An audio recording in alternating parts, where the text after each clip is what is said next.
Hello, welcome everyone. Thank you for joining us virtually today.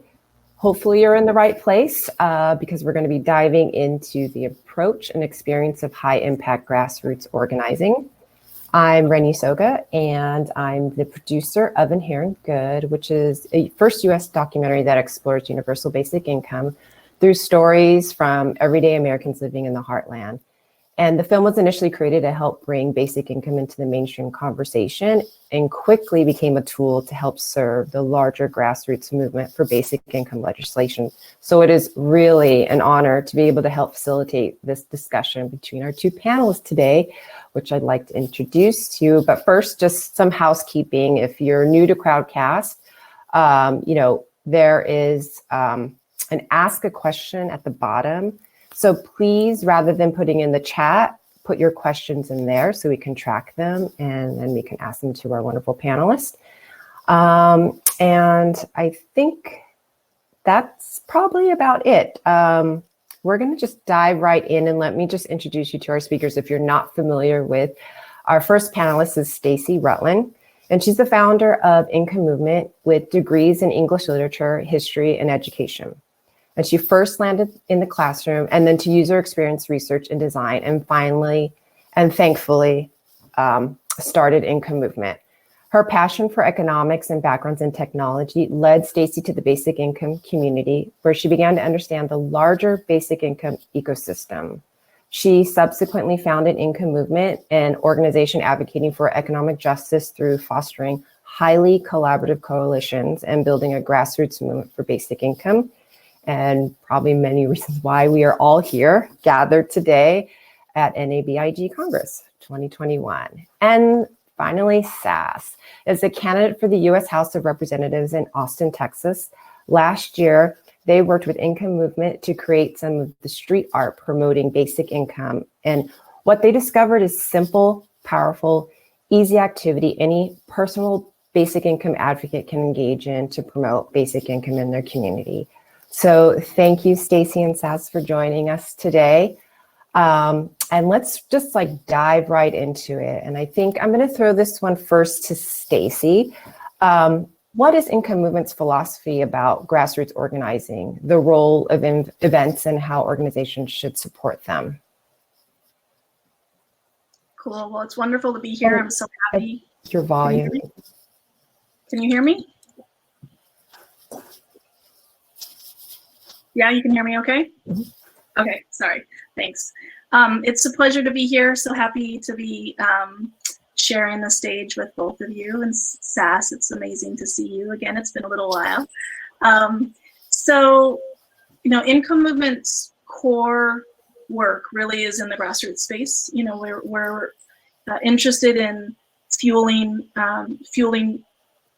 people that are working in advocacy, people who want to kind of help spread the word in their communities, people who want to help put pressure on their elected officials, all of the things that really in our minds are the most critical piece to getting federal legislation passed for basic income. It's a piece that also certainly, there's a lot of organizations in the basic income space that are working in policy, that are working in, thinking about how to fund things, which is critical and important. But when we were first starting to think about what kind of role Income Movement could play, that grassroots piece, based on my background, is where I wanted to be. And we saw that there was a real need back in 2019 when we organized the first Basic Income March. And so what's really the philosophy for us is that it's critical that there's organizations that are there to really build support for grassroots organizers. And the support can look like a lot of different things, but ultimately for us, our philosophy is around empowering individuals to do the things that they want to do. And there's always this kind of balancing act that I think any grassroots organization needs to play, which is, what are the things that the movement needs in order for us to continue to move forward? And what do individual organizers on the ground want to do that makes sense for their community? And sometimes organizations can feel like there's tension there, but from our perspective, there is no tension. If we want to make sure that what we're doing is actually guided by grassroots organizers. So there's certain things that we know we want to be able to provide and do every year, year in and year out, that people can depend on. Things like the Basic Income March, things like this, the NABIG conference that we're all at right now, that help kind of ground the community in opportunities to engage and ground the larger community that maybe isn't sold on basic income yet, to be able to track the growth of the movement. But ultimately, at the end of the day, it's really important to us that really what fuels what happens on the ground in different parts of the country and really around the globe, because the Basic Income March is a global march, that what happens there makes sense to the people on the ground. Not only does it make sense to the organizer who has to do the work to make it happen, so like it should be something that they're passionate about, that they are excited about doing, but also that it has to be something that the community that makes sense for the community, wherever it is that person is doing their work. And really, without that flexibility, I think you actually you lose a lot of opportunities for the natural organic growth that needs to happen with any thriving grassroots movement. So that balancing act is a really important piece for us as we go through. And our philosophy really is around frameworks. How do you build frameworks that have enough fluidity within them for people to explore and do the things? At the same time, that framework at the most fundamental level has to be providing the financial framework also for what has to happen. A huge part in our mind and the kind of the philosophy behind what we do is that we are dedicated to this idea that grassroots organizers, really what they bring is passion and time, but they shouldn't have to bring their pocketbooks to the work that has to happen on the ground. I think it's especially appropriate with the work that we're doing for basic income, and that we're talking about economic insecurity, we're talking about economic justice. It feels like an injustice to ask for our grassroots organizers to have to be responsible for things like printing signs, printing handouts, buying the supplies. A lot of those things might seem like not a big deal. It's like, oh, $100 here, $100 there, but it adds up, and becomes something that can actually be prohibitive for people being able to be as engaged and organize as often and as regularly as they might want to. So that's also really a key and important part of, how do we strategically design the things that people can use, the tools that people can use? How do we make sure we're paying for those, we're distributing them, we're getting them to people when they need them, but also that those don't lock somebody into what they can actually do on the ground with them. And I think that's kind of at the heart of what we are trying to do as we do our work with amazing organizers like Sass. And I think the Basic Income March last year is probably a good example of, especially under COVID, we realized okay, this isn't going to be marches. Social distancing is not going to allow for that. And what we found is this huge opportunity to just open the doors wide and say, all right, what do you want to do? What makes sense? And it really, for us, what we found is what came out of the constraints of COVID actually has opened up opportunities when we are able to start coming back together to actually think a little bit wider and broader and more effectively in what kinds of things we want to support our organizers to be able to do out there. So I think, I'd love to hand it over to Sass to talk a little bit about, because I just talked for a long time. But yeah, Sass, we'd love to hear from you, because you played a pivotal role in Austin during the Basic Income March in 2020. And we'd love to, and I personally would love to learn more about that event, and then sort of the experience of the event, but also the community response. Yeah. Getting a lot of You might have echo. another window open that you might want to close. So I don't think the echo is coming from me. It's gone now. Oh, the echo's gone? Great. Okay, cool. So yeah, I first just want to piggyback off of what Stacey said real quick, and like, of course, the health restrictions last year were a piece of the puzzle, but also there had been so many marches that that year that they just kind of lost their luster a little bit during 2020, and we were like, I think we can be more effective with some other ideas, and so. Something that I had come up with, and of course brainstormed with many others and got plenty of other ideas, was like, let's just ask people, if you got a basic income, what would it do for you? And have people like put it on posters and note cards and stuff and post it all up all over the city. And yeah, I learned some valuable lessons as to like maybe better approaches or what I should focus on.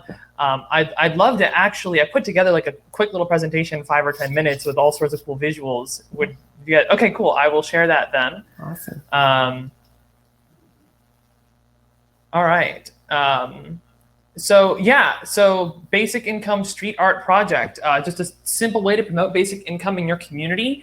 So you can see one of the posters here at the top. It says, if you received a check for $2,000 today, what would you do with that money? This whole thing is pretty simple. The first thing you need to do, well, I guess you already introduced me a little bit, but you got to figure out, where should you advocate? And it's, as you can see here, I put this together in downtown Austin. This is right in front of a Starbucks that closed early that day at like 1 p.m. or whatever, which was great because I would say hello to people, they say hi, and then they turn their head for the door. And right as they were about to touch the handle, I'd be like, it's closed. And then they were forced to interact with me, which was super cool. So, you got to check your legalities, but basically the thing was like, figure out like where people are, and so that could also be like a local event or something. It doesn't need to be in the middle of the city. And then also like, where you saw that poster, where are you going to put up those posters? At the time, we had a lot of businesses in downtown Austin that had been like permanently closed. They were boarded up. And I was like, man, this might be like the perfect place. I don't need to get permission. I can just put it up. And it's like symbolic of like, basic income could be really helpful for this. But yeah, so that was really easy, figuring out where you're going to go. And then you just start obtaining all sorts of things. So I got a big checklist here. You don't need to memorize this. I have a whole list or a publicly available document that I'll have information for to access. But yeah, all sorts of things. Having a tent and a table, I think is really valuable because it just gives you presence. It gives you a place to do things. But if you do have to rent those things, just make sure you shop around. But yeah, there's all sorts of little things here. Getting the poster boards, getting the writing utensils. One thing I learned was that just big white poster boards, like 22 by 28 inches, something like that, and a tray with a bunch of like big colored Sharpies, plus like maybe like a few pens or pencils or things. Sometimes people like to write with other stuff, is sufficient. A little speaker for ambiance and like, little, like snacks and stuff and all sorts of little things. You see a bunch of stuff there. And then, but once you have all your stuff, find a friend. This is Herbie Smith. I was working with him. He's actually also running for office, I believe, for State House. So that's super cool. The cool part is like, you don't even need to find somebody who's well-versed in basic income.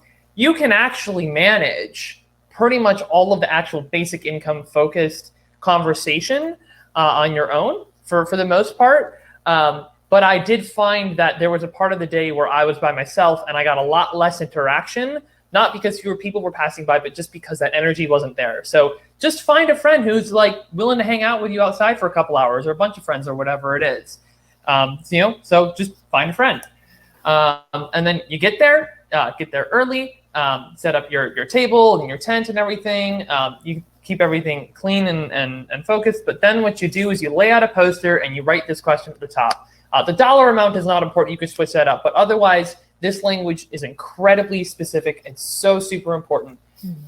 If you received a check for $2,000 today, comma, next line, what would you do with that money? Question mark. And you'll notice I have some spacing after the word money. in retrospect, what I should have done is I should have colored in like a little rectangle next to it and gotten some stickers that said like basicincome.com. And I would not have, I would have colored in that spot so nobody would write over it and wait to add the sticker until after the poster was done being filled out. And I'm going to get to why in just a minute. But in terms of how you actually get people to come talk to you and come participate in this, is you first you give a smiling greeting. Hi, hey there, hello, howdy, whatever it is. And then after they respond, ask them, would you like to help us out with a community art project real quick? You got to keep it short and sweet. Do not tell them it's only going to take 10 seconds. You're going to sound like a salesperson. Don't have 3 different people bombard them. It will make them anxious. Keep it light and simple. As they come over, point to the question as just kind of read it out loud as you point with your finger. We're just asking people, if you received a check for $2,000 today, what would you do with that money? And then shut up. Don't say another word. I cannot stress this enough. This is so incredibly important. Let them stare at the board. Let them ramble to themselves. Let them think in silence. If they ask you a direct question, give them a short answer and nothing else. It's only awkward for you. Practice your patience. Let it be awkward. It's not awkward for them. They're thinking through everything. They're considering what they want their answer to be. They're reading all the answers on the board. Just let them do it. Don't interrupt their thought process. Just a quick note, if they're one of the first people to write an answer on the board, so this was our last board, so this one was only about half full. If right as they're about to touch the marker to the board, so you know that they've already have their answer in their head, just ask them not to write too big, as we need to leave room for others' answers. Because we had one time where somebody took up half the board with their one answer and was like, okay, we need to not let that happen again. But as they're finishing writing their answer down, read their answer out loud, like just read it in your head or out loud or whatever, and just briefly engage with them about it. And you can use that to pivot into talking about universal basic income or perpetual basic income by saying something along the lines of, this question's about one check, but imagine if you received a check for $2,000 every month for the rest of your life. What would that mean for you? And then you let them answer in awe. Then I usually respond something like, that's exactly what we're out here fighting for. It's called universal basic income. If you heard of it and you go into it, right? You're already a basic income advocate. You don't need any more advice from me on that. But offering water or a treat or a snack, give them a smiling farewell, give them literature, whether you're part of income movement or you're doing this just on your own or another organization. And then when the board is filled up, you put a little sticker over that little area before putting it away, and then bring out another. That's what I should have done is I should have shaded in a little area. And then after the end of the day, pack up and go post your posters. So whatever you're posting them, you might end up posting them outside of businesses. You had to ask for permission. Make sure you're getting plenty of photos as people are writing down their answers. Go wind down, do something relaxing, and stay hydrated. But I really want to talk real quickly before I end here about the philosophy of some of the things here. So and why this was so effective. I think this is the real point. One of the core problems when introducing universal basic income to people is that they think way too much about what other people would do with the money and not enough about what they would do with the money. So by not mentioning basic income at all, the question on the board is able to get people into the right mindset before introducing basic income to them. The board also helps people to see visually and viscerally, very physically in front of them, what other people would do with the money anyway, which helps to diffuse any creeping thoughts about it. And so that way, because that way people aren't well, is somebody gonna spend it on drugs or whatever? Well, if you look at all the answers across all these boards, which I've read them all, not a single person said they were gonna quit their job. Not a single person said that they were going to just buy a bunch of drugs with it. And we had a lot of homeless folks come along and say that they were going to use it to help them get a job or identification or a place to live. But this is why you don't add the sticker until later, is because you don't want people connecting the project with basic income until after they've answered the question. So I'll leave this on the screen for a little bit. I got a full detailed instructions. It's a public document. You can scan that QR code or go to that short link where I've got that full checklist of things and more details about it. But I've been talking a lot, so I'm gonna shut up for a moment and let someone respond or whatever. No, that was great. I mean, that was like concrete, detailed way of organizing, like on the ground organizing. I think, a lot of us don't get to see all what goes into that as far as being on the ground. And I also love, oh, sorry, Stacey. Oh, go ahead. I also just love that you were like, yeah, just shut up and let people think for a moment before you interrupt and start, shoving your agenda down their throat. I think that's a great point that you made, and I love that. So thank you for putting that slideshow together for us. What were you going to say, Stacey? Sorry. Yeah, I think there's a few really important things to just note about this, and I just love not only Sass's enthusiasm, but they're just overall like, well structured, well kind of organized way of thinking about this.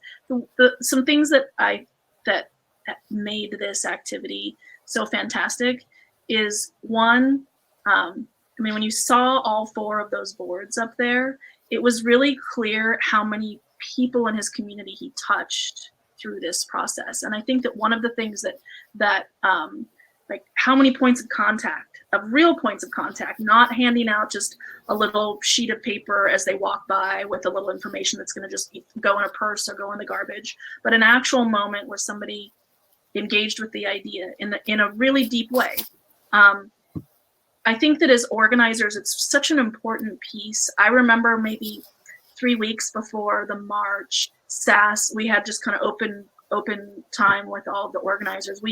For the march, we meet once a week as organizers and just come together and do a lot of like kind of the training and prepping and thinking about opportunities or different processes or ways to do some of the work that organizers might want to do to have an amazing event. And I remember Sass about 3 weeks before was like, I'm nervous. I don't think this is going to be a success because I don't have a lot of people signing up for my event on our kind of event campaign page. And it was a really important moment. I was just so glad that they brought it up because it allowed us to start talking about larger context around kind of the beauty of being part of something that is national or global in a couple of ways. One,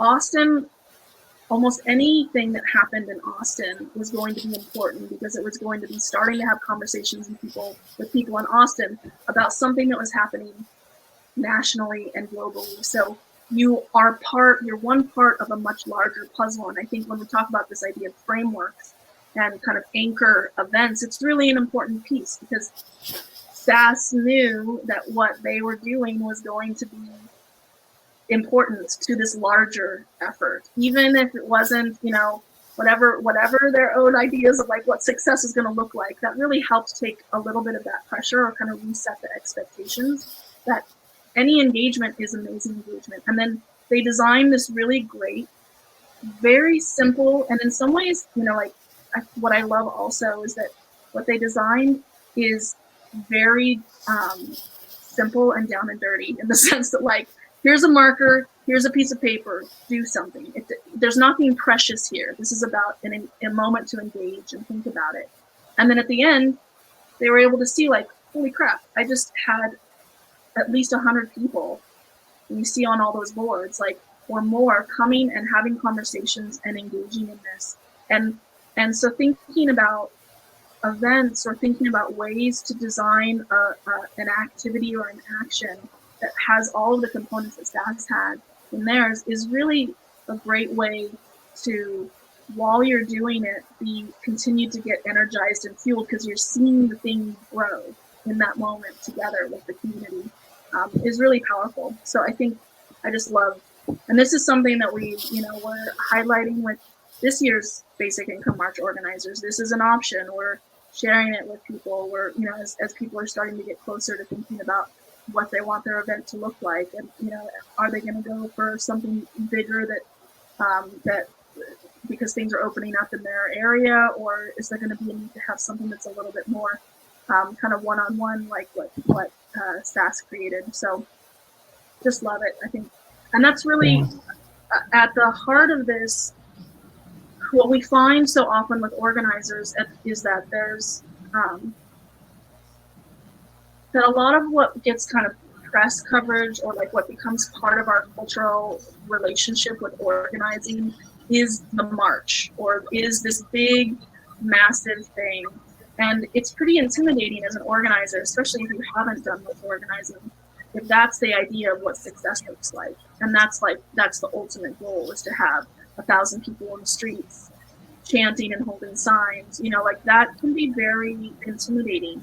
And ultimately, it doesn't have to look like that to have a deep and important impact. And so I think it's really, really powerful when we see, and when we can share the successes of organizers like Sass. And Sass was like, I'm pulling together like a how-to on this, and I was like, sweet, like all the more, we love building tools and references and guides, and processes, and it's like, they were just like, I'm doing it, and we're like, we're sharing it. That's awesome. So I just just a quick little note, just a little something I want to add. When she talked about like success, I bought 3 poster boards before this, thinking, and I also bought like big pieces of construction paper or whatever. But it was, it was like halfway through the day, I was like, I'm running out of room here, and I had to like go run off to like some corner CVS and buy like more posters for way more than what I bought them at the dollar store. So like, you come across 69-cent poster boards at the dollar store, buy more than you need, because you don't want to deal with that. But it was incredible, just like, oh my God, I thought I was over prepared for this, and it still wasn't enough. So you'd be shocked by the kind of response you get from people. It's all about like some of these little details that I mentioned about like how you actually get people to approach and write their answer down. But if you get those little details right, you can get an absolutely incredible response. We have an audience question about those epic boards. Where are they? Did you, end up compiling them and sharing them via social media? Yeah, I did share them on social media the day of, on my personal account and on my campaign account on Twitter.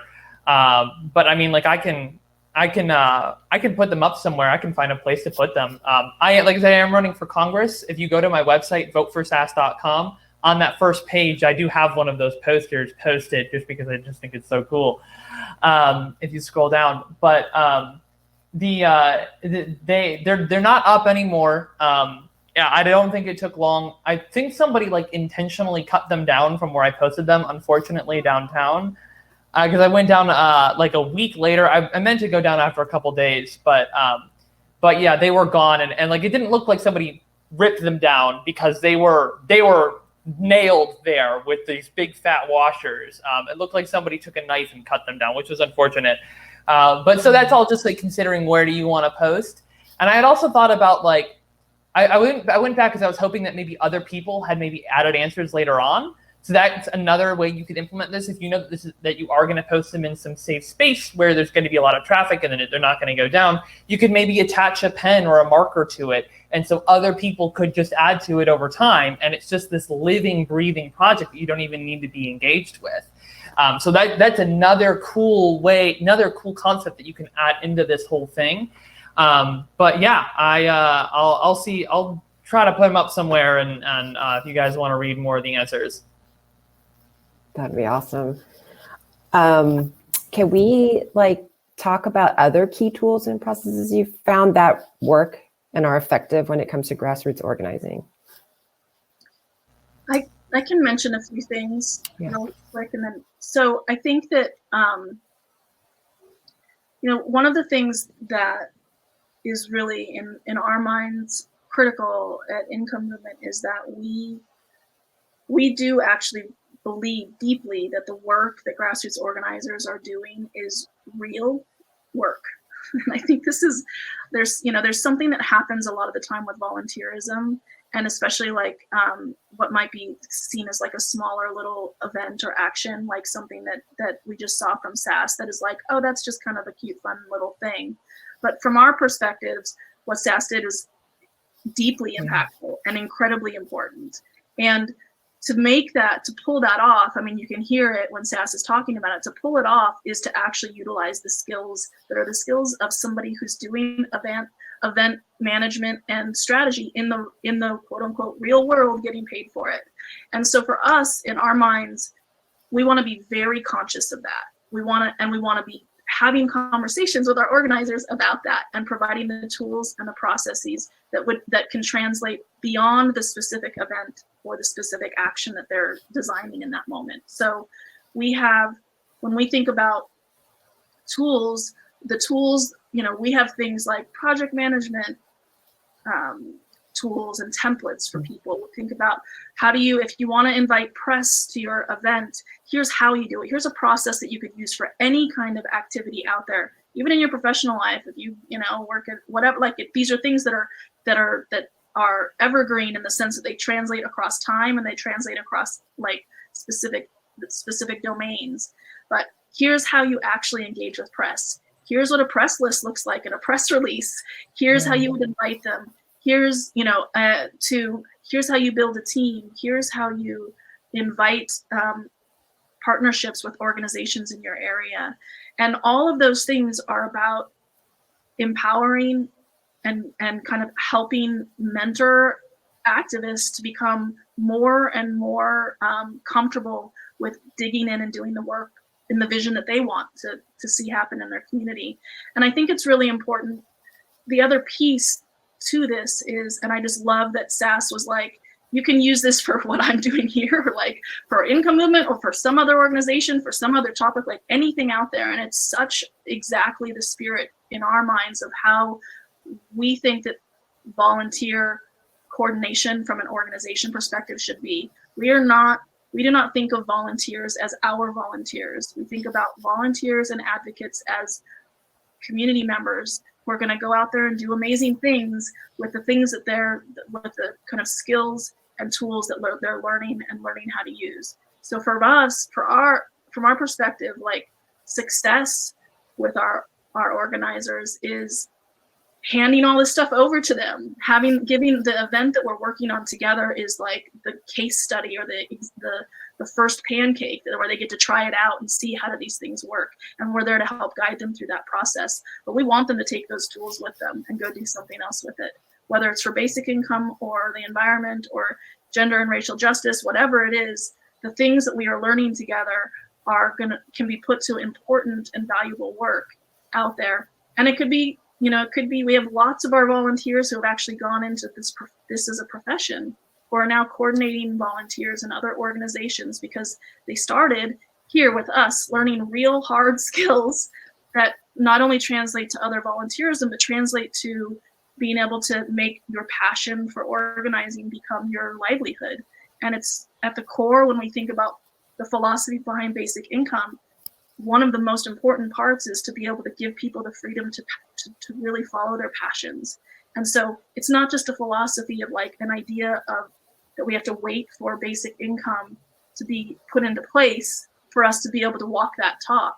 We walk it every time that we're engaging with organizers, because right now they can start to make that thing that they're most passionate about their life.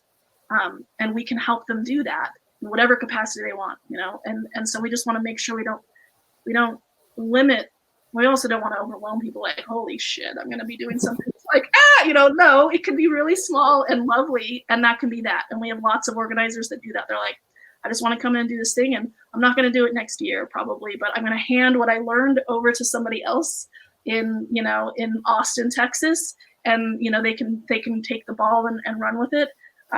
But I think it's important for us as an organization that we are thinking that way, so that if somebody wants to do that, they can, and they can put it on their resume. They can point to really important experience that they have that can open more doors for them down the line.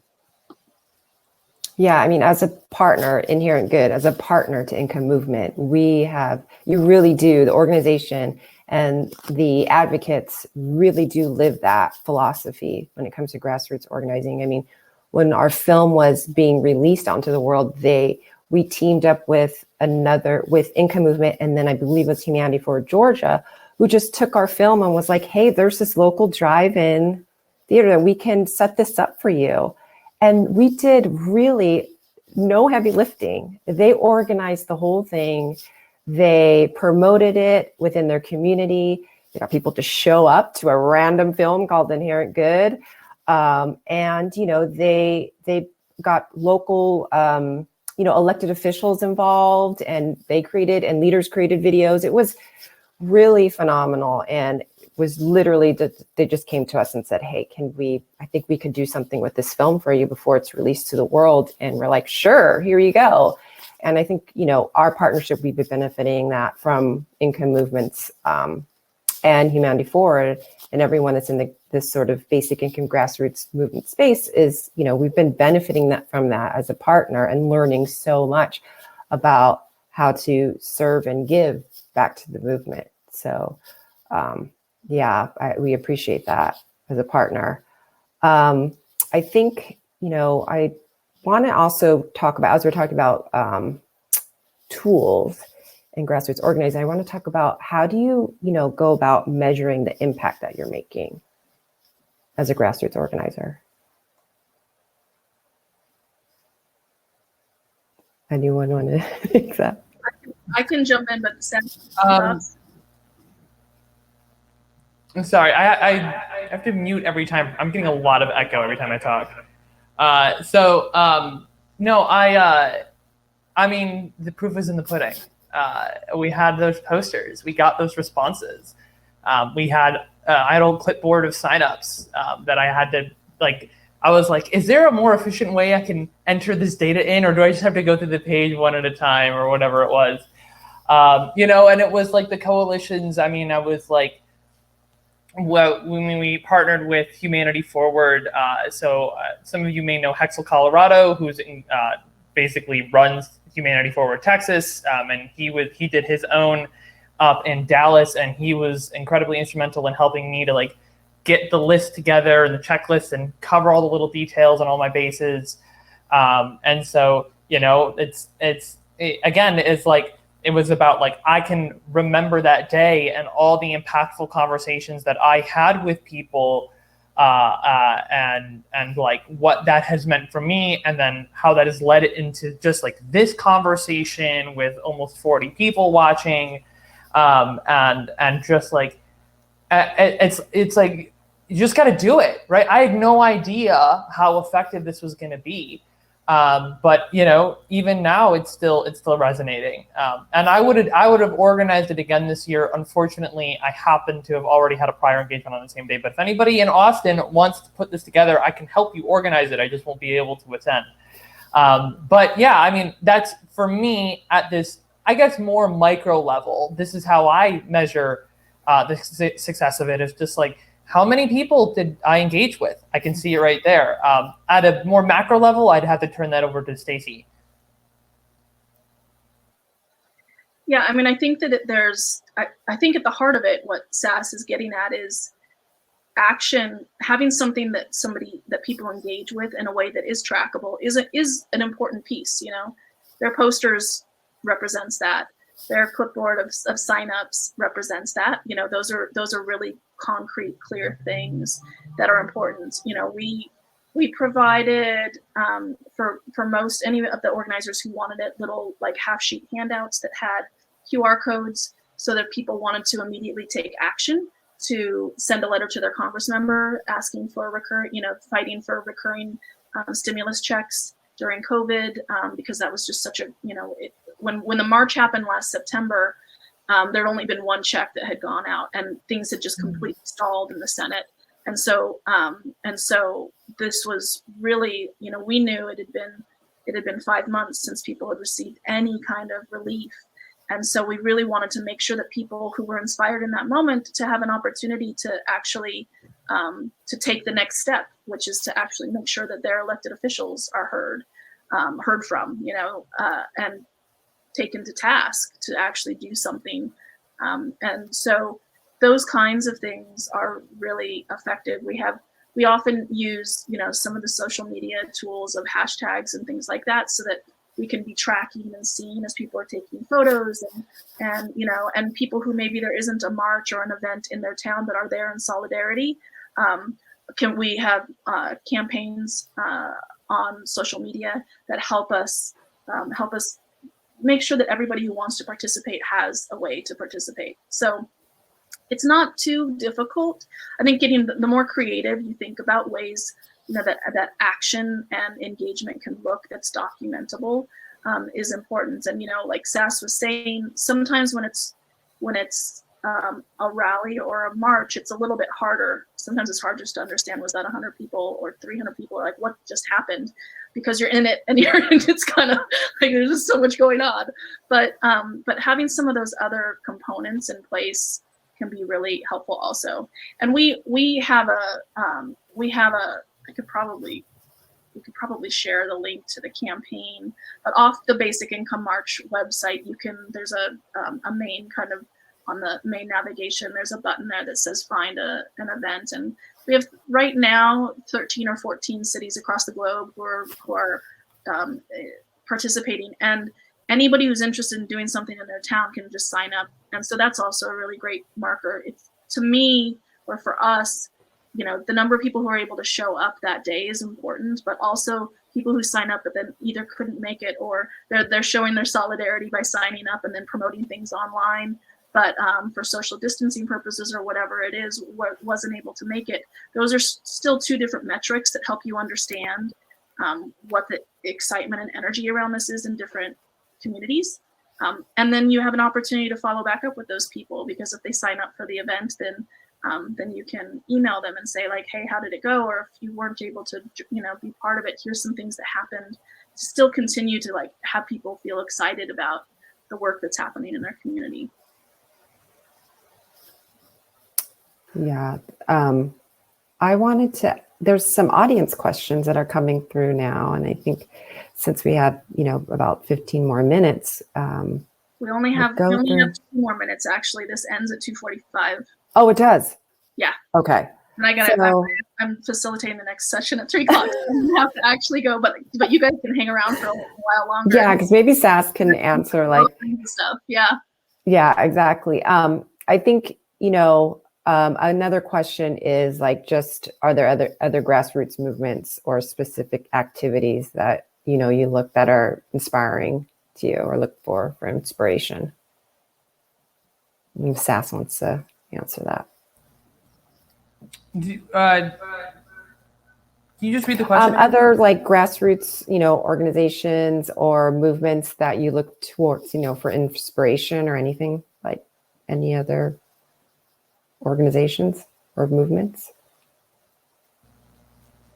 That is a good question. Yeah, I don't know if there's anything like specific that comes to mind. I mean, I've really only been active with like activism and organizing for 11 months, not even a year. And I just kind of dove head first when I was like, I want to start having an impact on the world. Yeah, somebody put in the comments, Poor People's Campaign is amazing. They have some fantastic chapters around, I guess, you know, I will say like other organizations that like I'm a part of are Center for Election Science and the Equal Vote Coalition, which are voting reform movements. I've, you know, like I said before, Humanity Forward is, of course, we are all familiar with, you know, but also I'm also pretty encumbered by my campaign at this point too. But I mean, just thinking about like the diversity of like, you know, there's always something you can draw from somewhere, right? You can learn from everywhere. So even like Texas Campaign for the Environment, I've been watching, like they were trying to figure out like, okay, during COVID, how can we, like, if we can't meet up, how can we do things? And they were like, okay, well, let's try to get like representatives involved with some kind of virtual thing, you know, because normally they do some kind of like cleanup activity or whatever. So yeah, I mean, I do think 2020 has forced us all to be more creative, but there's no reason to drop that creativity going forward. So yeah, I don't have any like specific recommendations, but that's just, I guess I would just say, you know, just always try to keep an eye out and don't be afraid to learn from different things and just be creative and brainstorm ideas and just say stuff out loud. My goodness, like the thing you say might be dumb, but somebody else who hears it might take it and be like, oh, I know how to make that not dumb, or who knows, right? So just let it out, just brainstorm. Yeah. I do want to echo what Diane and just for a moment, the first organization that came to mind for me was Poor People's Campaign, and I think the work that they do, to me, that it's so fundamental and important, and I feel like it's a little bit overlooked sometimes, even for grassroots organizations, is elevating the voices of everyday people. You know, if you anything you attend with a Poor People's Campaign, it is they generally don't have elected officials or people that we think of as like the classic speakers involved. They are elevating the voices of people on the ground who are having the experiences and really honoring them. And I think that a lot of the time, I think that it's easy to start to feel like, in some of the experiences with just various organizations that I've had, that stories are almost kind of pawns, or stories that people are like tools to be used for the goal of the organization or the goal of the movement, in a way that it's almost kind of disassociating the person from, it's like, oh, there's this story. They're a single mom who has this experience or whatever. There's our single mom box. Let's have them tell a story. And then let's have but to me, when I am involved in a Poor People's Campaign event, it's clear that people can take as long as they need to tell their story. You might hear stories that have a lot of overlap, but they're also rooted in the uniqueness of their experience of where they live. And I think that that's a piece that's just incredibly inspiring for me, is just really giving time and space for the people to talk about. Because, you know, my experience, my background prior to Income Movement was as a user experience researcher. And so and designing products, which, you know, is like, okay, whatever. I mean, I'm glad I'm not in that space anymore. But at the heart of that was, how do you design something with the people who are gonna be using it, or gonna be in the middle of it? And you can think about that from a program or policy perspective. You have to have the people who are engaging with current policy to tell you what's wrong, so that you design the next policy appropriately. It's just absolutely critical. And I think that Poor People's Campaign, and every single thing that they do, elevates that philosophy, that if we don't make space and time for the people to talk about what's going on and how it could be better and what the real barriers are right now, then how could we possibly design policy that was better? You know, it's not actually possible in my mind. So it's why I love the grassroots side of things, because in my mind, this is about elevating people, and the people who, and giving them a platform. They already have the voice. They already have the experiences. They already have all of those things. Give them a platform and shine a light on them, and let them do the thing that's going to be powerful for them in the community. Yeah. That's a great note. On that note, thank you so much, Stacey and Sass, for sharing your grassroots organizing wisdom with all of us today. And thank you to everyone who attended today, and head over to Kumo's space if you haven't already, and we'll continue the conversation there. Thanks again, Sass. I really appreciate it. Yeah, head over to where? Kumo's space. I've just dropped the link in the chat. Yeah, we'll continue the conversation. Thanks, everyone.